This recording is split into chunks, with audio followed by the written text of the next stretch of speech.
I didn't get into the outdoor industry. I am the outdoor industry. I live the outdoor lifestyle. That it's not that I wanted to get into something. It is me. The difference in who we are and who we want to be is what we're willing to do. It is not that we're giving each other a hand out, but we're giving each other always the hand up. So when you step on the mountain, I don't care what color your skin is. I don't care how much money you have. At the end of the day, you earn every step, you earn every success. There's nothing that is given to you out here.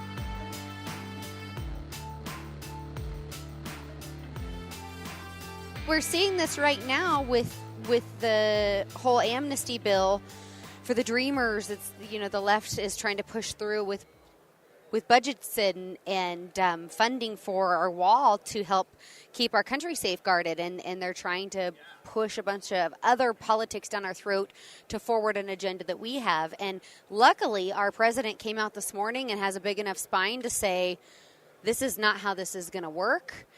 I answer to the people. The people want a wall. We're going to fund it. But with that funding, we're not going to collectively do all of this immigration stuff that is illegal and against our current rules and our current laws. So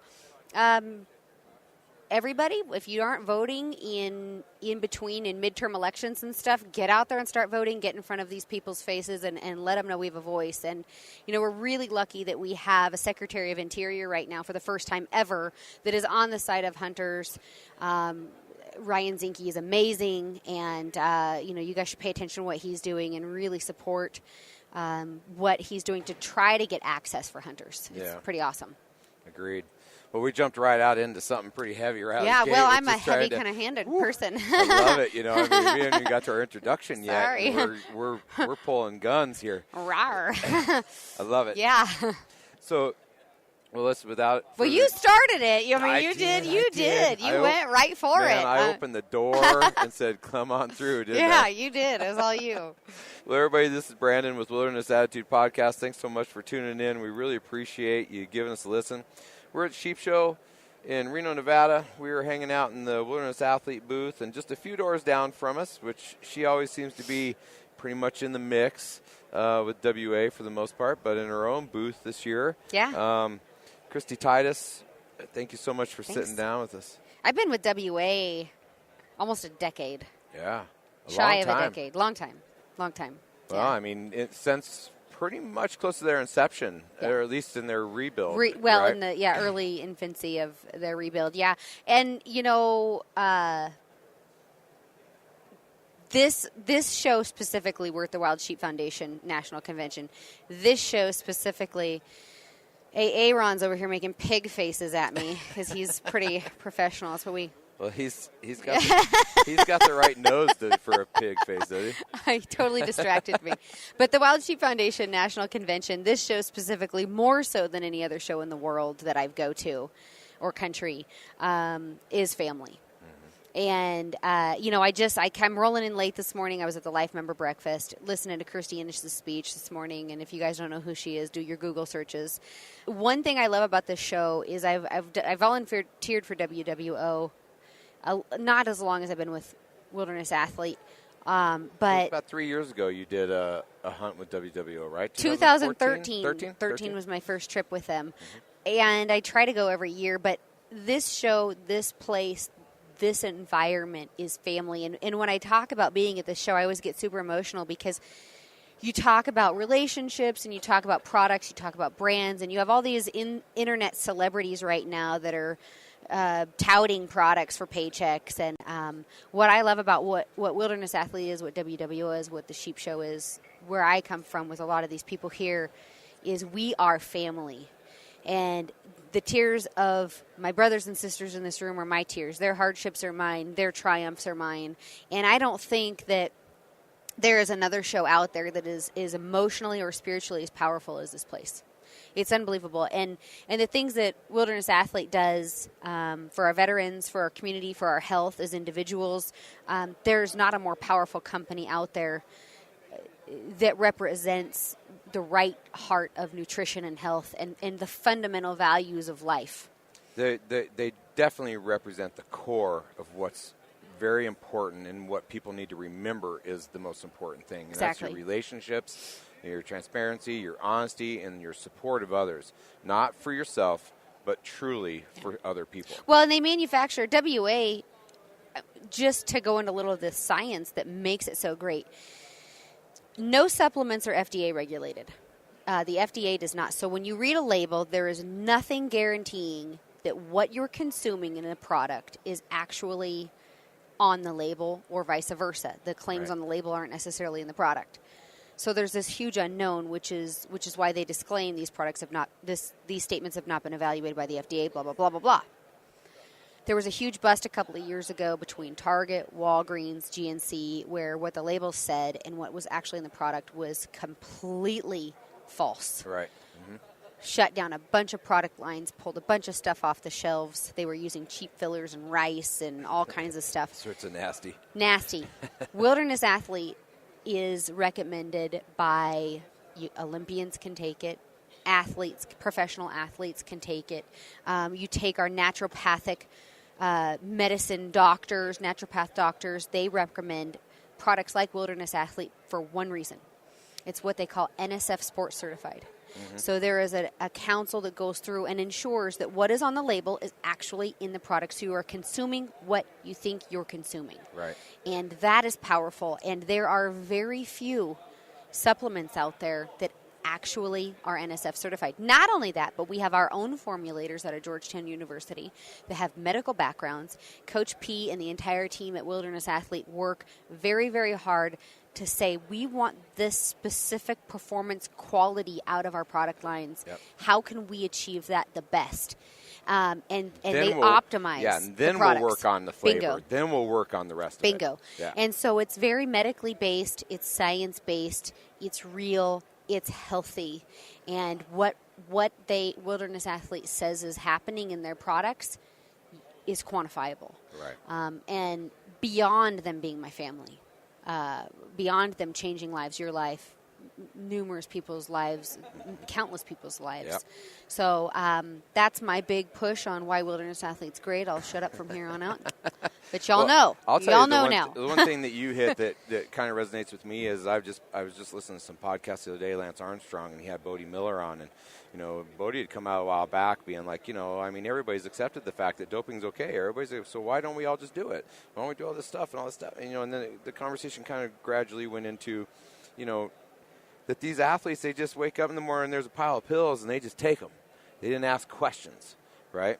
But now, more and more, like you're saying, throughout the last 3 or 4 or 5 years, people are starting to say, no, man, I want to know what I'm putting in my body. I want to know what I'm taking, especially some of these elite athletes. They're like, I don't want to be in that realm. And so that they've allowed these companies to help guide them better, and they're starting to trust what people are doing. And like you say, being stamped, being certified, and having something behind them that's quantifiable, like you say, that is huge. And I always tell people through the WA standpoint, for me, it worked for me, and I feel better. It's changed my life. I wouldn't be sitting here talking to you if it wasn't for the product.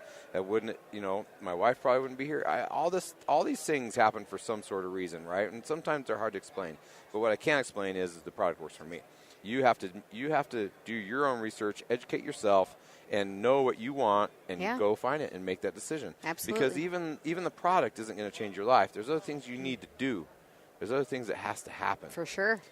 For it to really be for the product to really be what it needs to be for you. So, I agree. We can be done ranting on the WA, but I'll tell you, I'm super excited to hear a little bit more about, for you, how being in the NRA Life membership and all the things that you've done with them, how is that? When did you make that decision to do that, and what drove you to make that decision? And then how has that decision changed your life? So my whole career didn't start out as a career, and I hear a lot of people. I get a lot of emails, so don't email me this question, but I get a lot of them. How do you get a hunting TV show? How did you get in the outdoor industry? I didn't get into the outdoor industry. I am the outdoor industry. I live the outdoor lifestyle. That it's not that I wanted to get into something. It is me. There's a difference. And it's how I was raised, and it's what I do. And I am a dedicated servant of this lifestyle. I believe wholeheartedly that every person out there is responsible directly to conservation efforts worldwide. If you're going to be a hunter, your boots better be on the ground. You better be serving actively a nonprofit conservation organization of your choice. I don't care what it is, who it is, but if you are a hunter, you need to be an activist. You need to be out there sharing your voice, getting dirty, helping wildlife in wild places. So I did that. My parents have been members of the Rocky Mountain Elk Foundation since I was a little kid.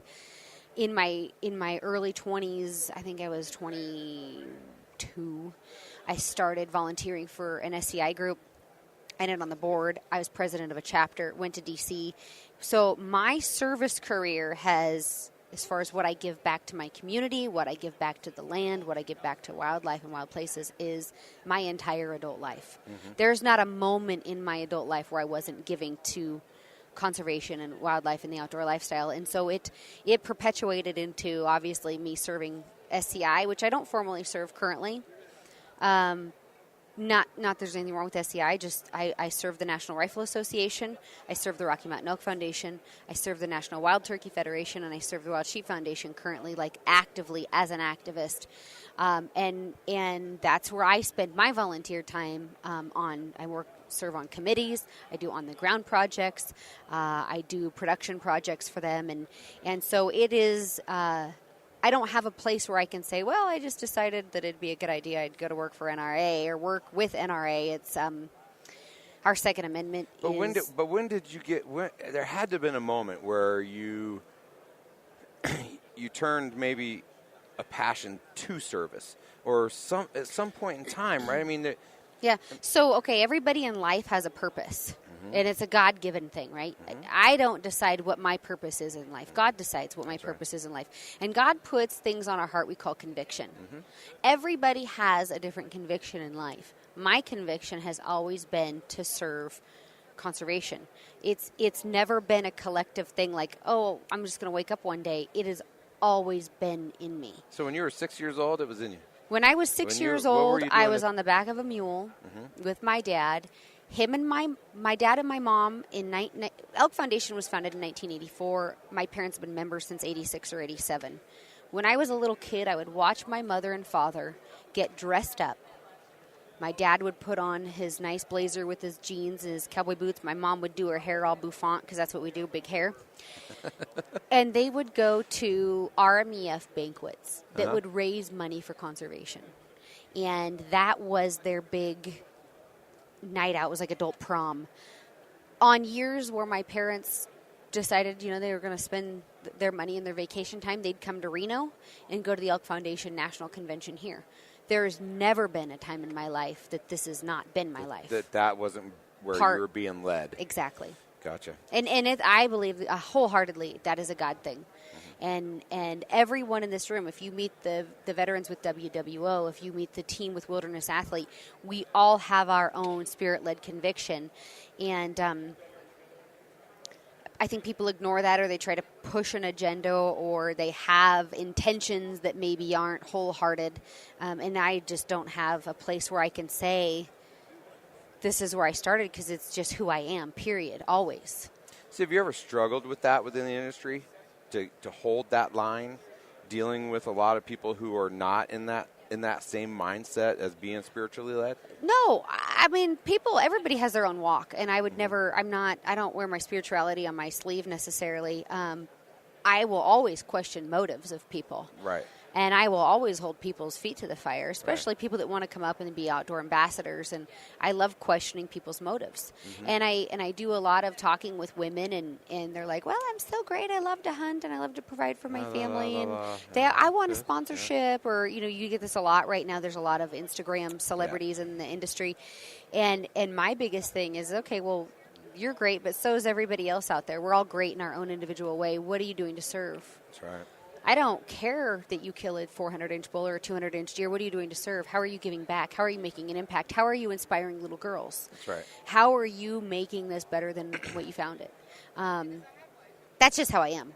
I always suggest, and I'll get to my point, but I always suggest that people do something on a very small scale in their community Then Absolutely. get involved in something statewide. Then get involved in something nationwide, whatever your passion lies, whatever that is.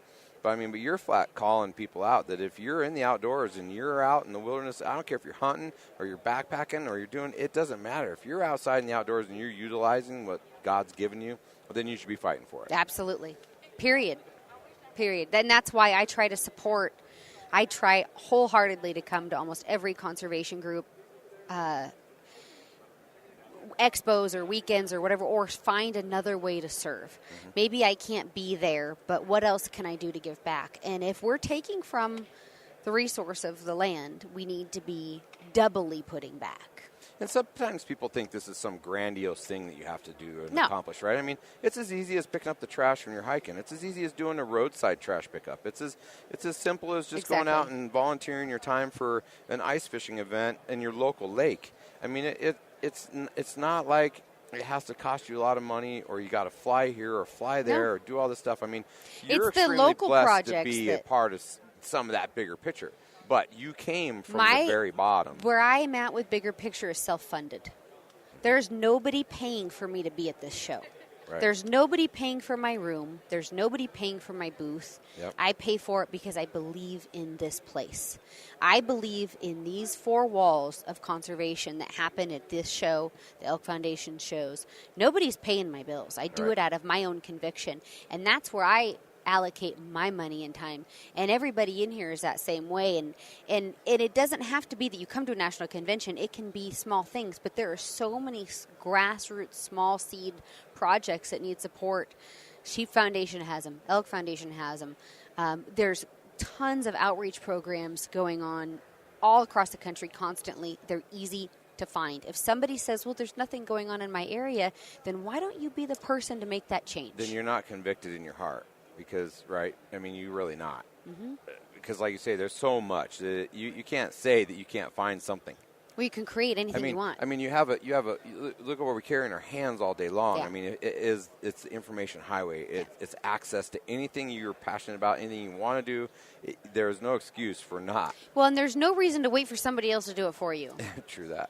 So when I started, I was a young girl in my 20s, early 20s, and there was things that I wanted to have in my community, pistol classes. So I would organize, and I would activate and recruit instructors to come out. I would organize with my local gun range, and I would put together women's firearm training classes, which inevitably led me to becoming an NRA pistol, refuse to be a victim, and range safety officer, so I could help teach. So if I want to activate, I'm not going to sit back and wait for somebody else to do this for me or figure it out. I'm going to connect the dots myself, and I'm going to make it happen. And that's what we take. That's what takes people from just being leaders. That's what we need to be for leadership, you know? And you are definitely looked up to as a leader in this community, hands down. You get all these women that look at you. You're a hero. Well, I wouldn't go that far. I am not a hero. A lot of things. Well, but I certainly, I try in to. People will say that. Empower people, inspire. But that's what I mean. Through your work, you have given women in this industry a hope. We all know that this is a man-driven industry, right? Mm-hmm. But you're able to show that if through hard work, dedication, and true passion, that anything is possible. Look at the WWO guys.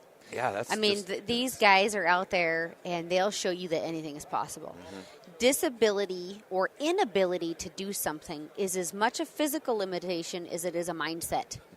So if you say you can't do something, whether you're right or wrong, you've already laid the foundation. You're done. You're not doing it. It's not happening. It's not possible. Well, you're right. You just said it's not possible, so you're not even going to try. So it's never going to happen. That's right. So I believe in mental power. If there's something you want to do, go do it. Look at Jennifer Grigo. I took her elk hunting this year. She has cystic fibrosis, which currently there's not a cure. We're hoping for one in her lifetime. Right. She's got 3 sheep now, and I took her elk hunting this year. She got a gorgeous bull elk, and talk about mental fortitude on that kid. And the outdoors has transformed her too, because she started training for these sheep hunts, and she went. She has cystic fibrosis, so she went from having 50% lung capacity to over 60% just training for a sheep hunt with her dad. So the outdoors is so healing too, and whatever it is we want to do out there, we live in the greatest country on earth. Right now we have the greatest leader in the free world spearheading our country. And there's nothing stopping us from doing anything except us and what path we choose to walk every day. We are our own worst enemy, are we not? I mean, we are right here in this body, in this vessel, in this mind, are the reason we are successful or not successful right out of the gate. The difference in who we are and who we want to be is what we're willing to do. I had a guy on Instagram that I gave that quote in my Train to Hunt episode. I didn't even realize I'd said it, but he made a meme out of it, and it's a fact. Who you are and who you want to be, the difference in that is what you're willing to do. If you're overweight and you want to be healthier, the only difference in you being overweight and you being healthier is what you're willing to do. What you're willing to eat, how much you're willing to exercise. That is the only thing stopping you. There's nothing. It's that simple. And it's all within your control. Absolutely. You know, and I think something that you mentioned to me earlier when I was asking you about going in front of and talking to your local congressman and talking to some of these people that make differences in our legislatively. That's not the right word, but I make up my own words on my show. It's all good. It's my show. I can do that. I have my own. It's called Kristy Bonnick's language as well. We will save that for another day. It's totally not G-rated. Okay. I'm joking. Well, we're not G-rated podcast either, so it's all right. But when I think of you doing some of that stuff, I mean, it brings anxiety to me. It brings a little bit of fear. It brings a little bit of intimidation. Yeah.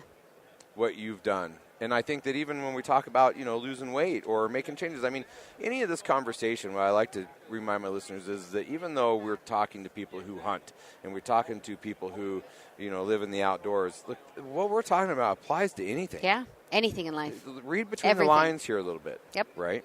And sometimes that's the fear, the anxiety, the unknown that keeps us from doing something that is empowering. That's why the hardest step is always the first. Exactly. Just take it. Take it. Make it happen. Take it. And don't look at how far, I'm getting ready to write an article for Western Hunter Magazine about being fit. And you can't look at how far you have to go.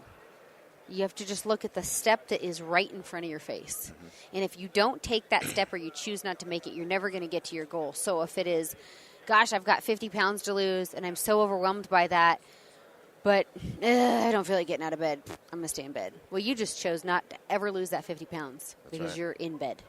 You're on the couch. You're eating the donut. You're having the pizza. Whatever it is. And it's hard, man. It's hard to say no, but if hard. you aren't willing to take that first step, you're never going to get 50 pounds. That's right.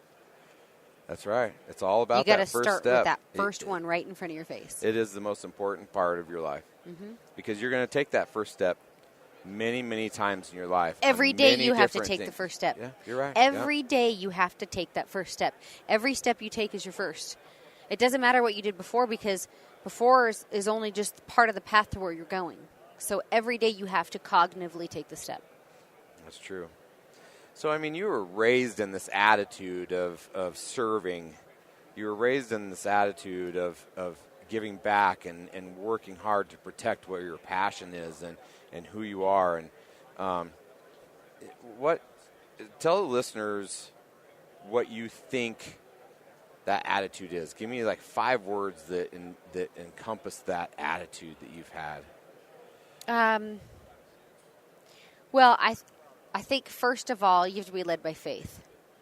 That's important. Second of all, you have to have dedication and you have to have integrity. And integrity goes back to so many facets of life right now, but you can't quit. Mm-hmm. And you have to have a belief in yourself that you can achieve what you want. Belief. Yeah. Number 5. Gotta have it. And I think that, it's interesting sitting here talking to you because, I mean, I've looked from the outside in on all the things you've done and watching where you've been. And because I'm an observer of people in this industry that are positive, people in this industry that are empowering, people that are no bullshit, no gray area, Oh, yeah, that's me. On the money, right? Like it or not, I wear it all right here on my arm. It's out there. And I think that's also something that people need to have in their attitude is that strong conviction to not being wishy-washy. No. Right? And it's okay. We all stumble. Yeah. No, exactly. We all stumble. We all have the dark day. We all have a dark day where mentally life sucks. It's hard. For whatever reason, we will all have a dark day. That's where our family matters. That's where our Wilderness Athlete family matters. That's where our WWO family matters. Wild Sheep Foundation family matters. That's where we help each other. And it is not that we're giving each other a hand out, but we're giving each other always the hand up. Yeah, and that's what I feel about WA. I mean, reaching out. I mean, I'm a true testament to the product, right? And we've talked about that a lot. But, reaching out and talking with Coach and Courtney and Kevin and Jesse and getting to know them and them taking the time to really get to know me. Yeah. It's taken some time, and rightfully so it should, because they're making sure that my heart's in the right place. Yeah. They're making sure that my passion and my drive is for the right reason. Yep. And now, just like you said, I mean, that's the same thing that Courtney's mentioned to me in private is it's like, we really want to work with you in this situation because this is important to all of us. And I got the feeling of the hand up, not the handout. Absolutely. And well, a handout is an entitlement. A hand up is earned. Yeah. There's a difference. Mm-hmm. And it creates a different mindset. Well, and in this world of entitlement, holy crap. Oh, right? Don't even get me started on that. Oh, no, don't even get me started on that. Let's go. Yeah, no. Entitlement. Okay, what do you want to talk about? Well, in this world of entitlement, I mean, even we're not talking about just the X generation or the, whatever, the 20s. It's almost like it's gotten contagious to the point of even people that's our age or older think they're entitled to something. Yeah, so let's talk about how that reflects back to hunting. One thing that I love about, we're at the sheep show, so we're going to talk about sheep hunting. Okay. And mountain hunting specifically is everything is earned. So when you step on the mountain, I don't care what color your skin is. I don't care how much money you have. At the end of the day, you earn every step. You earn every success. There's nothing that is given to you out here. Now, some are easier than others. Some are harder than others. Right, absolutely. But there's no... You can pay $150,000 for a sheep hunt and not kill a sheep. Yep. That's pretty cool. That's mind-blowing That's to me. pretty cool. Yeah. It's pretty cool. Or you can be a lucky guy like Jason Matzinger. The sheep hunt he drew in Montana this year sold last night for over $350,000. He's drawn it twice in his life as a resident. So pretty cool that we can earn that as being a resident. We're part of this free world. Mm-hmm. Or we can support conservation and fund conservation. I can't remember the stats on how many hunters he said collectively. It was hundreds of hunters worth of tag revenue that would take to pay for that one ram last night that they sold the ticket for conservation. So nothing out here is just given to you. The mountain is extremely humbling. Everything is earned. There's nothing. You can't walk out and just be like, well, I'm going to go kill a 300-inch bull or a 400-inch bull because I've hunted for 15 years and I deserve it. That's right. The way it works. And conversely, like I was on an elk hunt that is a 15-year draw. I drew this tag, and I hunted for 10 days, and a guy walked out there. He'd drawn the tag after putting in, his adult life for this tag. His first morning of his hunt shot a 380-inch bull. First time ever elk hunting. I was like, whoa, like that is lucky for him, but look at how many years he invested in it, Mm-hmm. Okay, so he filled out his tag, he invested in his years and all that, but you still got to admit. You still got to get there. That still bites you a little bit, doesn't it, that you go out there and you've earned every mile of the stuff. I mean, you're happy for him. I'd rather be lucky than good. You're happy for him. But, some people are lucky. Yeah, but honestly, luckier than others. He did earn it, but he also had a nice stroke of luck. Yeah, he had some luck. I mean, I'd rather be lucky than good. You can be as good as you want, but success is where luck and preparation meet, right? That's a fact. Yeah. That is a beautiful crossroad. I'd rather be lucky than good. Yeah, when those run parallel for a long time, it's a bummer. But when they finally intersect, it's pretty cool. It's pretty awesome, it's for a sure. Sweet moment. Yeah. So You've embarked on this new journey, Pursue the Wild, and it's a digital series that you're doing through Rocky Mountain Elk Foundation, right? And it's on my own.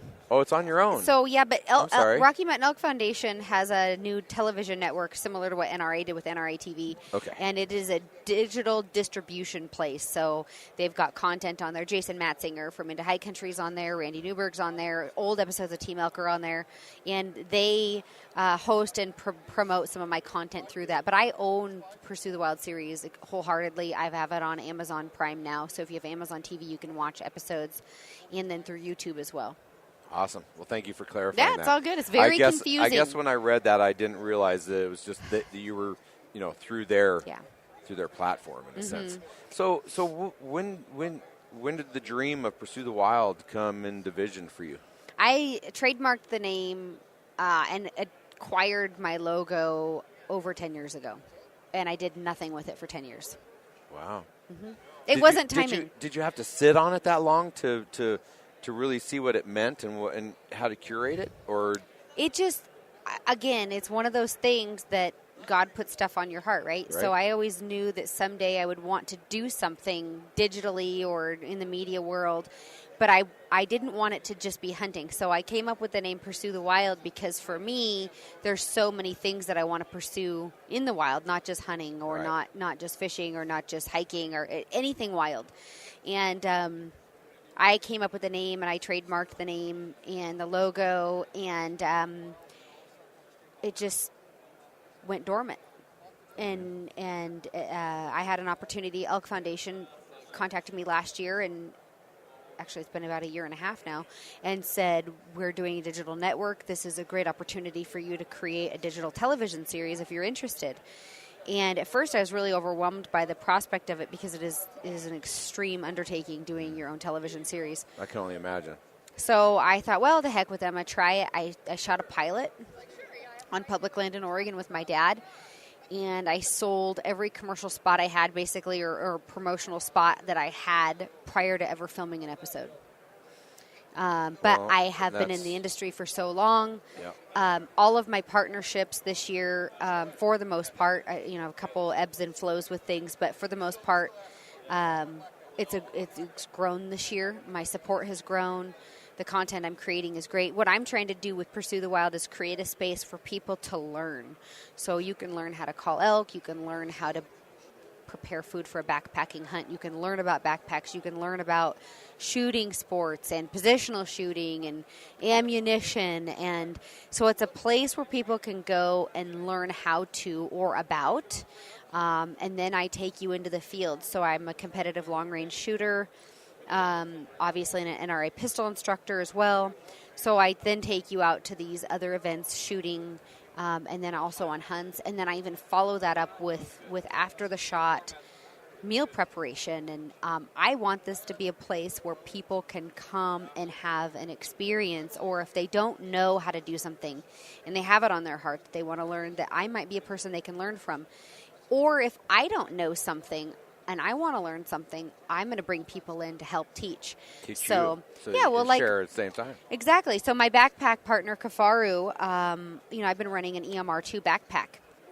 Well, they've discontinued the EMR and they've replaced it with the Fulcrum backpack. Yeah. I'm still running the EMR as of this last hunting season. And what I did is I went into the factory and I sat down with the engineer and I said, okay, well, why did you discontinue the pack I was using? Because it's really great. It's a great pack. And they said, well, let me introduce you to the Fulcrum. And they taught myself and consumers why this new pack is better. And I'll be using that this year. So I want it to be a really educational place. I've done really well competing at the World's Elk Calling Championships. I've got my own call line, which is also noted. I used those this year. Pursue the Wild. Thank you. I bought them, yep. And there's a lot of people that don't know how to pick a diaphragm. There's 500 kinds of diaphragms on the market. Right. How do you pick one? How do you pick a bugle? How do you make that first sound? How do you make advanced sounds? So what I did is I broke it down into a whole series, but I brought in a good friend of mine, Rocky Jacobson from Rocky Mountain Hunting Calls, and he's the inventor of the pallet plate diaphragm call. Yep, like exactly. He created this thing. A lot of people don't realize that, right? He invented it. Yeah. And actually, until this year, I had the patent on it, which limited people copying what he does now that those restrictions are gone because his patent has expired. So you're going to see a lot of copying of his design, which that's capitalism, free market, right? That's the way life works. Yep. So I want people to understand I don't know everything. I don't claim to know everything. I am not the best at everything. I fail constantly. But what I do that is different than perhaps a lot of people is my willingness to learn, and my willingness to accept failure is like minimal. So I want to learn how to do everything. I don't necessarily have to be the best at it, but I want to talk to the people that are the best. And this is a platform to do it, right? Yes. I mean, that's the same thing with my podcast. I want people to listen and read between the lines and take what's good for them. And I want to introduce them to people that are positive and Absolutely. their stories and their adventures and their lives stories, and and share a lot of that. And I think that Pursue the Wild, from the outside looking in, from my standpoint, you're absolutely accomplishing your goal, and you're just on the tip of the iceberg of where you're going with this, and it's going to be awesome. Yes. Right. But what's cool is I've always seen you pair yourself with people of the same character as yourself. I mean, that of course you want to do that. I mean, maybe that's a given in some aspects, but in the business world, sometimes it's hard to find those same people that really, really identify and really carry the same characteristics to move forward. Mm-hmm. And they're not really using you, like you said, another hand up, right? And I'll tell you what, Rocky and Corey are amazing people. Yeah. They would give, if you're true to yourself and who you are, like you are, they'll do anything for you. Well, in my 20s, I approached Rocky at a seminar at in an archery shop. And I said, I just listened to your seminar. I really think this was great. I love elk hunting, and I want to be a part of what you're doing. I said, I'm using these elk calls. I said, I don't know who makes them, though, but these are the ones I like. And he says, well, I make those calls. And I said, well, they're awesome. And at the time, they're really the only, there was a couple other competitors, but those were the ones that I had off the shelf without any influence of relationship. That's the ones that worked best for me. Mm-hmm. And Rocky brought me on his pro staff, and he was really firm, like, hey, I'm going to bring you on, but if you can't blow the calls and you can't do the work, you're gone. You're not going to be here because you're a young girl. Right. And you're cute, because at the time I thought I was cute.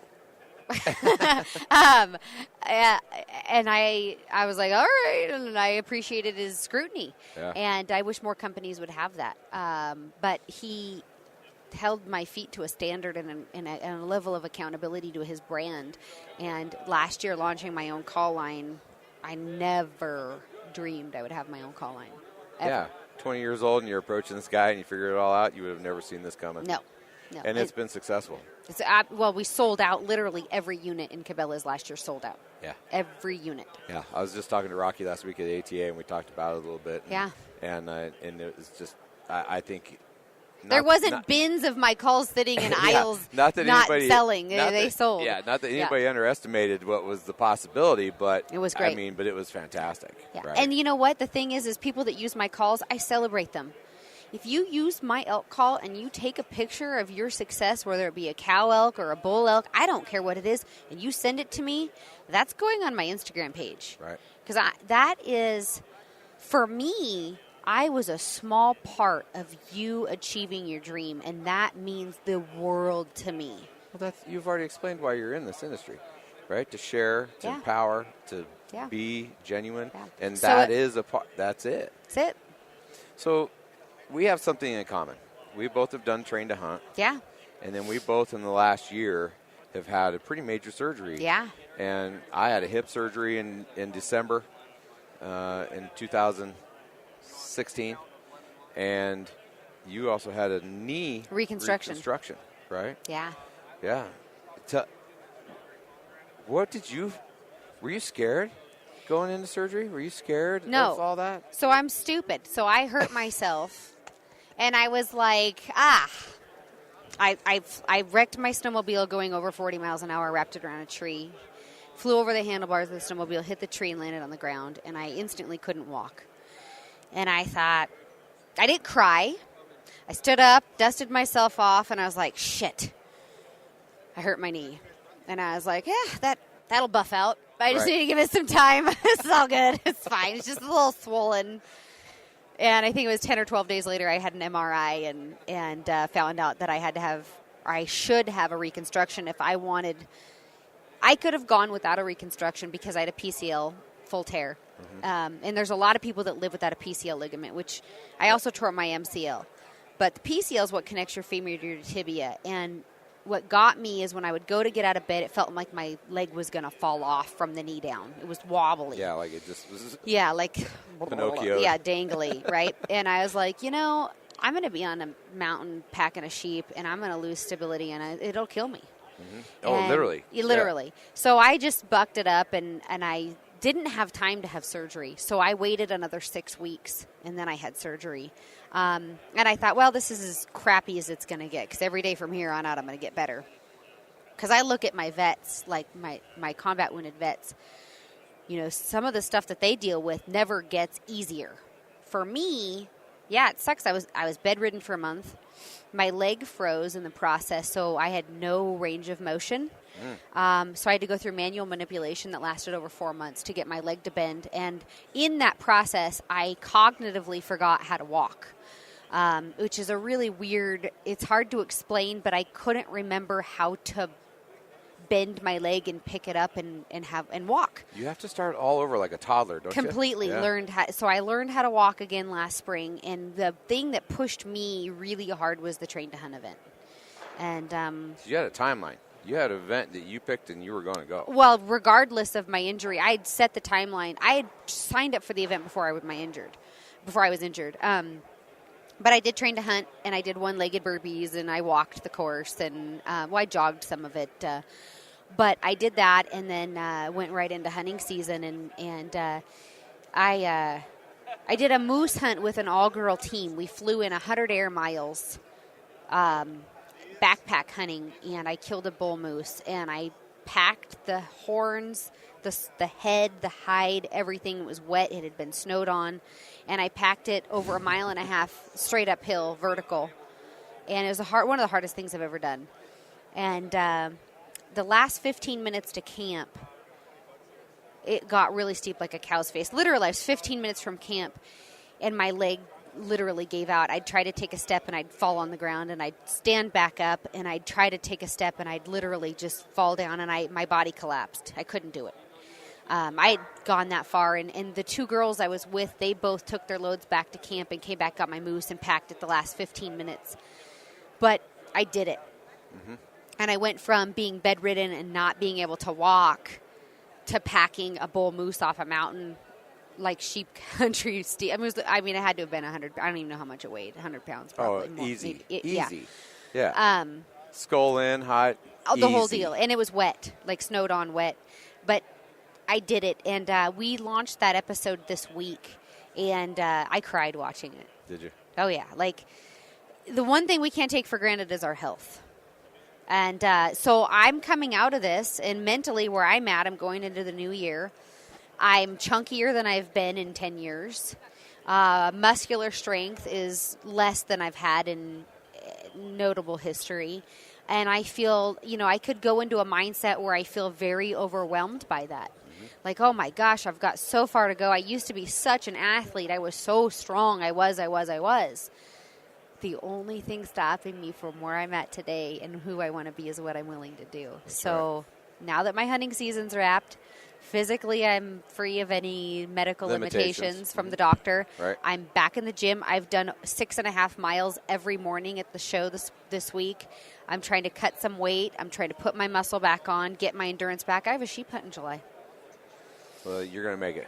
Oh, guaranteed I'm going to make it. You're going to be guaranteed. You're going to be back to rock solid and kicking ass, but I'm sure. It's been one of those years that I laid in bed. I literally was in bed for 4 weeks straight, and it sucked. I couldn't get out of bed. I can wrap my mind around I could barely go to the bathroom. It was horrible. I didn't get to walk for a month, and I remember when I finally got to start even doing a little bit, and then on that 6-week mark when she said, "Okay, now you can cut your crutches loose and I want you to walk." Yeah. And I remember it was the weirdest feeling. Yeah. I mean, Callie was there with me, and it was so weird. But, man, you couldn't imagine the smile that was on my face when I got to do that. Because you take for granted all of your abilities until it's taken away. All of your love in your life, all of the things that have happened, all the things that you think, and then when it's gone, then you realize what it meant to you. And my surgery and my hip deal really reopened my eyes to what some of the importance in life is. Yeah. Back to slowing down. Do you know how hard it was to lay there? Yeah. I'm a go guy. And it reminded me that I got to slow down and hug my wife. I got to slow down, talk to my kids. I got to slow down and be a part of what I've built, because I'm so busy trying to build the next thing or the next thing. And it was super valuable to me in so many ways. Not only the fact that I can actually walk good, and I walk straight, and I can do things again, but at the same time, mentally and in my soul. We all have our own journey we're going through. And everybody has a battle, mental, physical, whatever it is. Mm-hmm. But we have a great team to get us through it. Mm-hmm. And we learn, the military, the Marine Corps has a great saying, adapt, improvise, overcome. If you can't do things the way you used to do them, you're going to adapt. When I did train to hunt, I couldn't do two-legged burpees. I couldn't run. I adapted. Mm-hmm. It doesn't matter if you're the fastest or whatever it is. You give what you got to give, or you improvise to make it happen, and you overcome that obstacle. Period.